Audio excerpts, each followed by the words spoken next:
But now, please welcome your host, Kevin Bridges.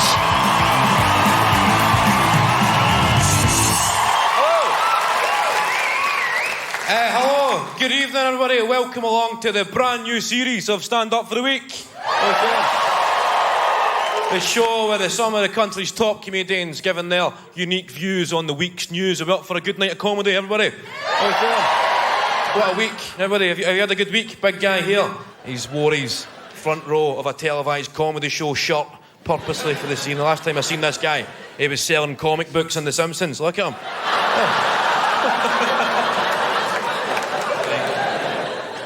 Everybody had a good week. Have you had a good week, sir? A lot's been happening. There's a thing announced this week that people in the north of England are far more likely to be prescribed antidepressants than people in the south. No chance, says some cheeky chappy northerner there. Where are you from? Sunderland. Are you depressed? No. Because I live down south. Oh, you've cheered up. Where did you cheer up? Run about Preston. Did they announce that on the train? You're now approaching Watford Gap. Everybody cheer the fuck up.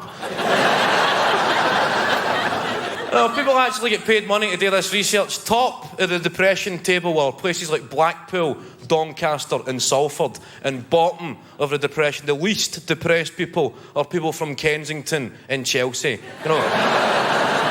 Shock news, wow.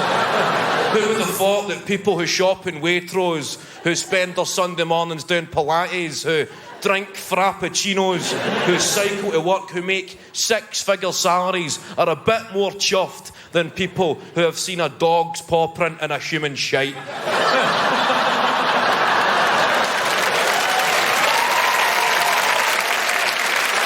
What else has happened?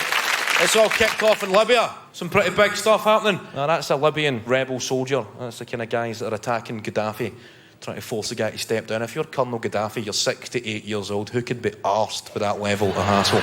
Like 68 years old, you should be lying at home watching cowboy films and pissing your pants and dreaming of a walk-in bath. Who could be bothered?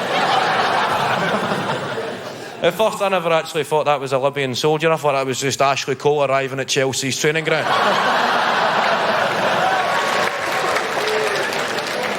He likes his music, doesn't he, Colonel Gaddafi? He likes a tune. He said 50 Cent, Usher, Nelly Furtado and Mariah Carey all booked to perform for him in the past.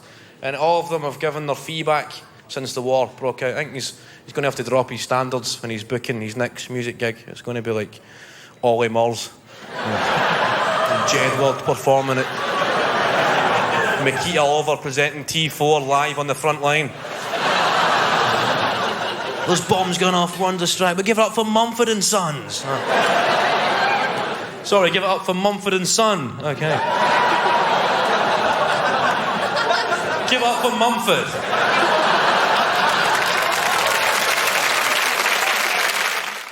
A lot of funny stuff happening in the news this week.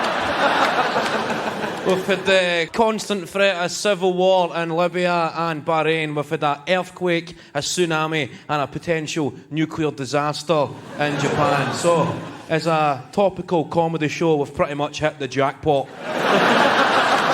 Comedy fucking gold. So, have you been watching the Japan coverage? This guy right here, have you watched it? A little bit. Sky News. Sky News. It's the only place to watch a disaster, and it's Sky News. They know how to do a catastrophe. Sky News. You turn it on, and they've got reporters and cameras right in the face of the devastation, interviewing people in the heart of the carnage. And then you turn to somewhere like Channel 5 News. Well, welcome. You join us live from the Stoke Newington branch of Yo Sushi. Where we're going to try and attempt to interview the head chef, who is actually South Korean, but it's close enough for us. So, they reckon the damage is going to cost Japan $180 billion. Now, who figured that out so early? Somebody is actually giving them a fucking quote. Is there some guy with a clipboard and a bookies pen behind his ear, walking around Tokyo just going... Have you kept the receipts? It's going to cost you. No. The clock, the 500-day countdown to the Olympic clock broke this week. Even the clock counting down to the Olympics does not give a fuck about the Olympics.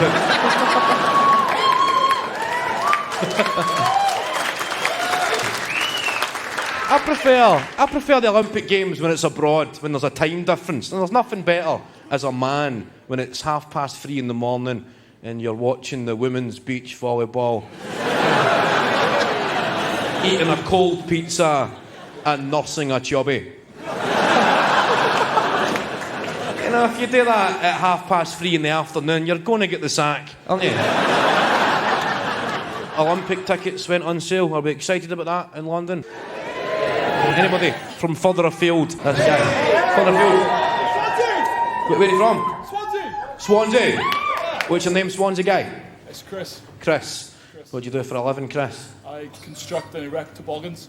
You construct and erect Toboggans, I do. I love a guy that just took his opportunity to say erect on the TV. You ever been on a toboggan when it's been snowing? I was old school in the snow. I liked a bit of olive oil on a bin bag. That was me. Oh. So you make toboggans? Yeah, pretty much, yeah. Look me in the eye and tell me you're telling the truth. You make toboggans. You're bullshitting me, aren't you, John? One of his mates, grass him up. What does he do for a living? I'm like the development officer. He's a rugby development officer. Toboggans was a side thing. That's your dream, to erect toboggans.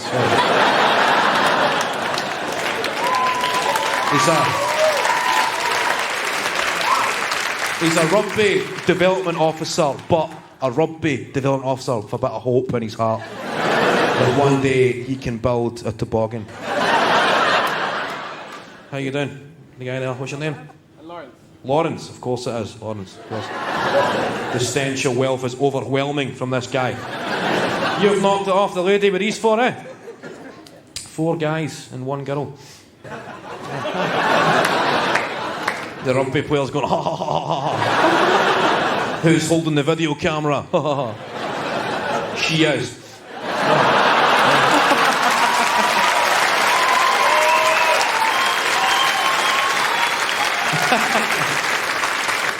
So it's been a big week. It's always a big week, but it's been a bigger week. We're at war.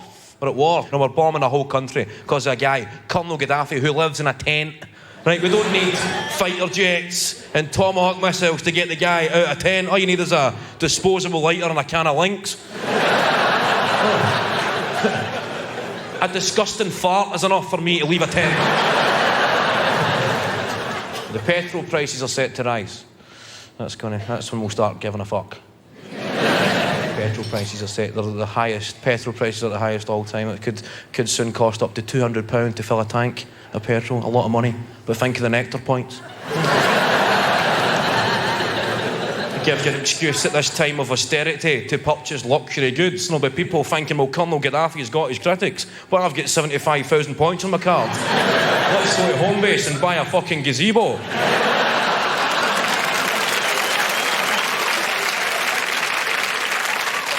It's always about the money. Japan this week, $215 billion. That's going to cost to repair Japan.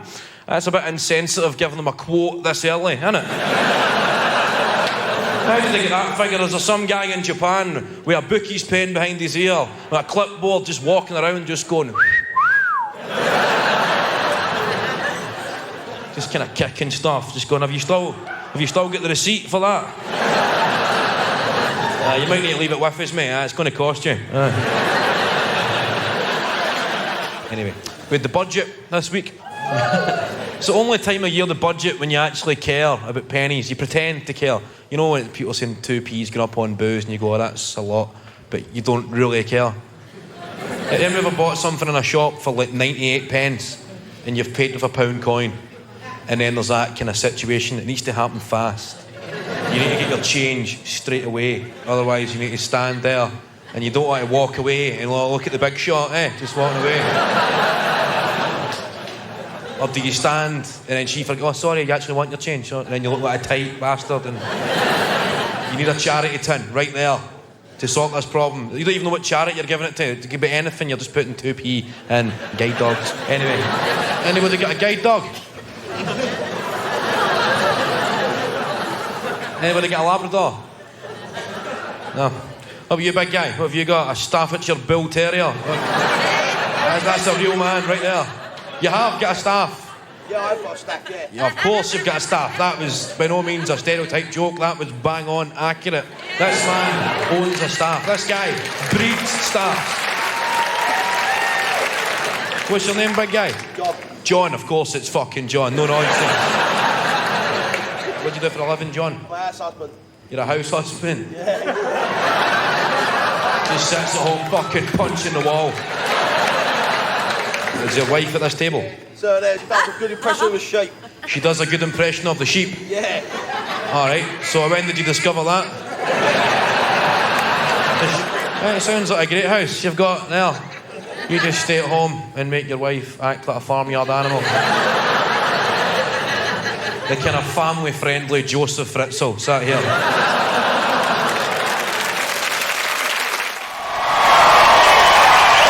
It's been an interesting week. There's a lot of stuff happening this week. We're still at war with Libya, are we? Is that still going on?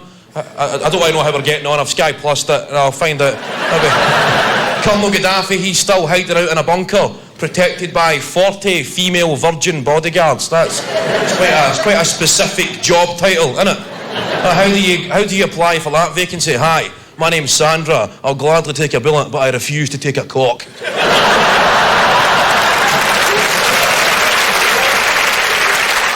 We also had protests in this very city. Anybody attend the London protest at the weekend? Did you go? Of course this guy went. He was at the front. This guy. Did you have a sign? No, I took my mum. You took your mum. As opposed to taking a sign, you took your mum. Did she get tattoos like no cuts on her forehead? No. Oh, these anti-establishment riots, they always happen on a Saturday, don't they? And they arrange them, like, yeah, let's go and have a total fuck the system protest, man. Let's go and take it to the man. Let's go and show anti-capitalist. Yeah, we're anti-capitalist, yeah. How about Wednesday? No, I'm working 12 till 8. My boss will go nuts if I phone in sick again. It was Nick Clegg. He's proposed a Lib Dem reform. Did we see that? They're thinking about having a new name and a new direction and a new logo, a new Lib Dem logo. It's been suggested using a pair of scales to imply fairness, evenly balanced scales. I would suggest for a new Lib Dem logo a picture of a spineless man bent over a map of the UK and being fucked in the arse by David Cameron.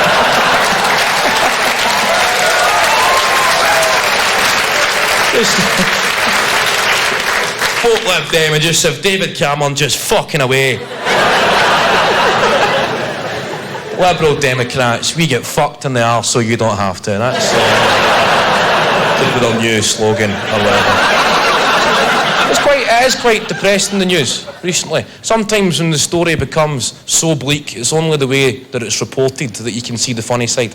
I seen a headline that said, Night Stalker found guilty. Like, oh, obviously. Right. That was never in any doubt. The Night Stalker is guilty. It was a case of finding who the Night Stalker is. He wasn't always known as the Night Stalker. It was a series of brutal sex attacks that earned him that nickname. Now, nobody went to school with a guy called the Night Stalker. Well, guess who I seen last week? Remember Night Stalker from Geography? Just in the pub, nice guy. He's got a job at his uncle's scaffolding firm. I always felt a bit sorry for Night Stalker. I felt his name held him back.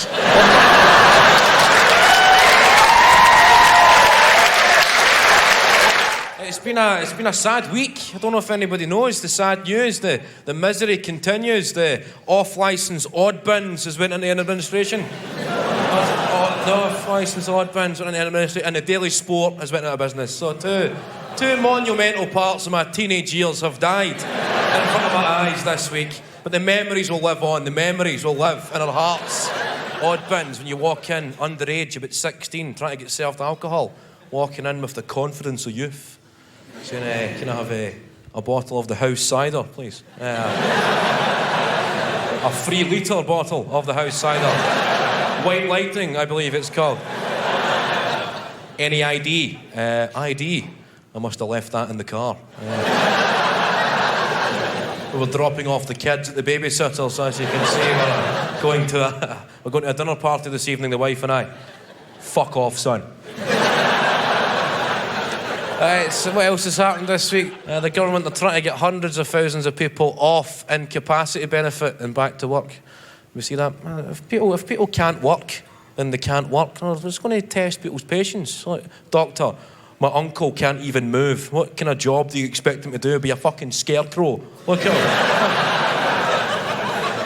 Now, how far are we going to go? Oh, you can't work because you're quadriplegic. Lucky for you. Most UK call centres have Bluetooth headsets.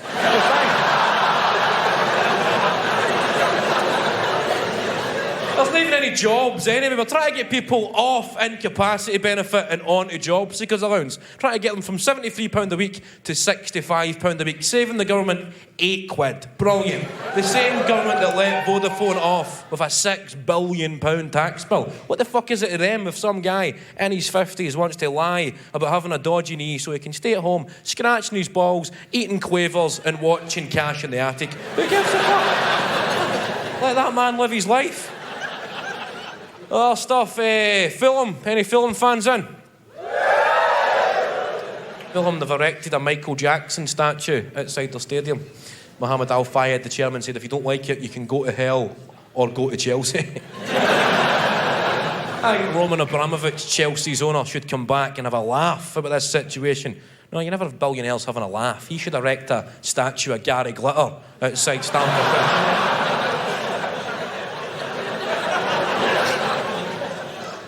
All's pure in the mind of the pure. I was a fan of his work, the same way Mohammed Al-Fayed was a fan of Jack, particularly Gary Glitter's early work, not too keen on his latest stuff. Kate Middleton was also in the news. She was bullied at school, apparently. Are we fans of Kate Middleton?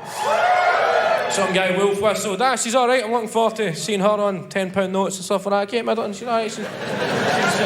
She's common, that's what they're saying. She's a princess that will bring the royal family more into line with the British public. I think statements like this set a challenge to Prince Harry to go and find himself a proper scumbag.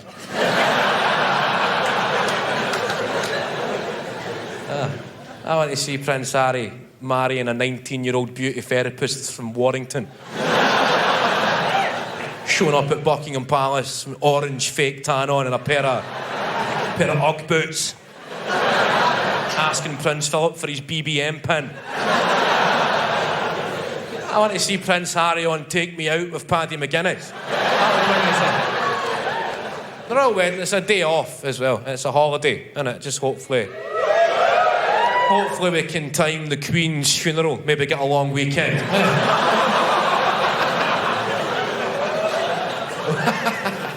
It'll be a shame to see her go, but we'll cheer up when we're watching The Goonies and Uncle Buck